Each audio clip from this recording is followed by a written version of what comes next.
एक गरीब किसान की दुखभरी कहानी। एक बड़ा ही धनवान आदमी एक गांव में रहता था। जैसे कि ज्यादातर पैसे वालों को होता है, इस धनवान सेठ को भी अपने पैसों का घमंड था। वो जिस गांव में रहता था वहां पर ज्यादातर लोग किसान थे। इन सभी किसानों के पास जितनी जमीन थी उससे कई गुना ज्यादा जमीन इस सेठ के पास थी। कई गरीब किसान तो इसके लिए इसके खेतों में काम करते थे। इसी गांव में मोहन नाम का एक बड़ा ही मेहनती और सच्चा किसान रहा करता था।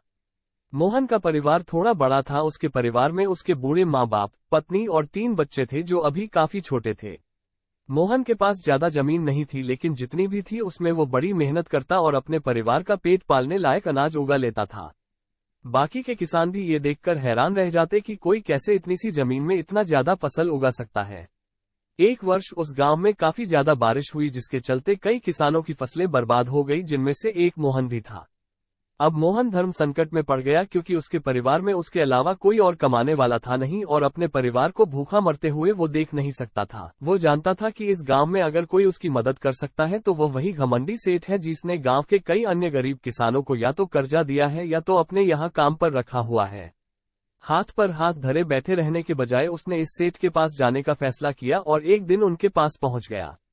सेठ के पास पहुंचकर मोहन बोला, सेठ जी, आपकी बहुत मेहरबानी होगी अगर आप मुझे थोड़ा सा कर्जा दे दे, जिससे मैं अपने खेतों में फिर से कोई फसल उगा सकूं, या फिर आप मुझे अपने यहाँ नौकरी दे दे ताकि मेरे परिवार को 2 वक्त का खाना मिल सके। घमंडी सेठ को उसकी इन बातों से कोई मतलब था नहीं, लेकिन गांव के सारे लोगों की तरह वह भी यह जानता था कि मोहन कितना मेहनती है और वह जिस भी खेत में काम करेगा वहां वो 2 गुनी फसल उगा सकता है। सेठ ने सोचा, अगर मैं इसे पैसे उधार देता हूं तो शायद यह स्थिति में नहीं है कि मुझे वापस लौटा सके, लेकिन अगर मैं इसे अपने खेतों में काम करवाता हूं तो मुझे जरूर दुगना फायदा होगा।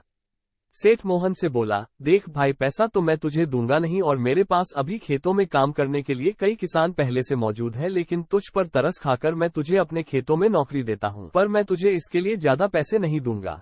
बाकी किसानों को मैं 300 देता हूं, मैं तुझे 200 ही दे पाऊंगा।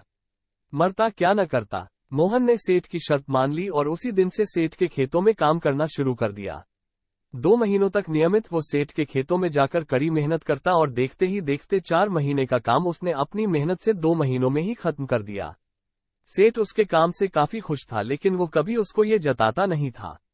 जब सेठ ने देखा कि उसका खेतों का काम अब खत्म हो चुका है, अगर वो मोहन को काम से निकाल देता है तो उसके 2 महीनों के पैसे बच जाएंगे, तब सेठ ने मोहन को काम से निकालने का फैसला किया।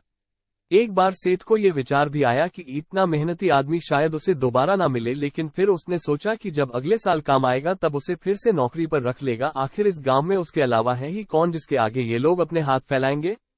एक दिन सेठ ने मोहन को अपने पास बुलाकर उसको उस दिन का पैसा दिया और साथ में ये भी कहा कि कल से तुमको काम पर आने की जरूरत नहीं है।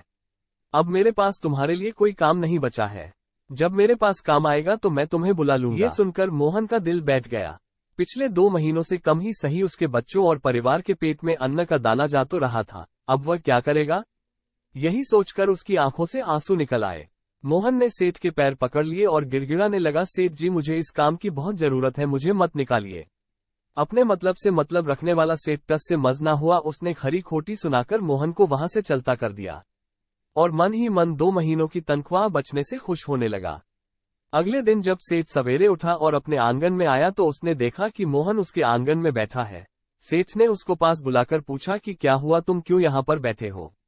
मोहन बोला, सेठ जी, मुझे वापस काम पर रख लीजिए।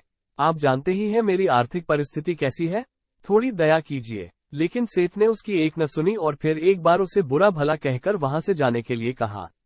बेचारा मोहन अपना सिर नीचे झुका के वहां से चला गया। अगले दिन फिर यही घटना दोहराई गई। मोहन फिर सेठ के आंगन में बैठा था। सेठ ने फिर उसको वहां से जाने के लिए कहा। यही घटना अगले कई दिनों तक चलती रही। अब तो मोहन सेठ के हकालने पर भी वहां से नहीं जाता था और वहीं पर बैठा रहता था।